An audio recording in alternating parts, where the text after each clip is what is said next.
Assalomu alaykum. O'rmel aka. Va alaykum assalom, keling. E'lon bo'yicha keldim aka. Qaysi e'lon aytyapsiz? Ko'chaga yopishtirib qo'yishlar, ishga olamiz deb.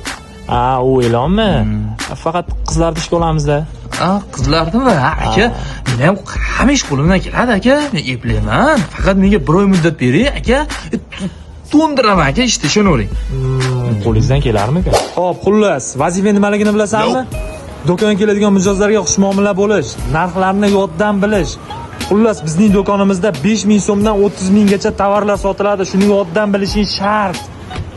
Bu yerda 5000 so'mlik, 10000 so'mlik, 15000 so'mlik, 20000 so'mlik va 30000 so'mlik rastalarimiz bor. Qaytarchi?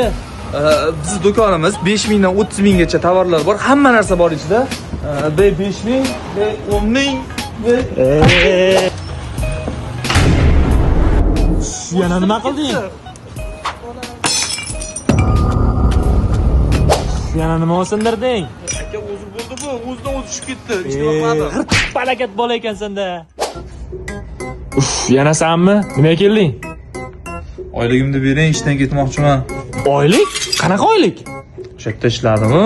Shu oyligimni so'rayapman. Sen oyligini sindirib tugatding, bilasanmi shuni? Ular o'zi sindi-yu. Menda emas, o'zidan o'zi sinib ketdi. Agar yana 1-2 kun ishlasang, shu yerdan qarz bo'lib chiqib ketasan. Kirgizam tugamas ekan. Nima? Yo, ishtima. Shu yerdan ham haydaldim. Endi nima qilsam ekan? Do'koning boshingda qolsin. Rahim.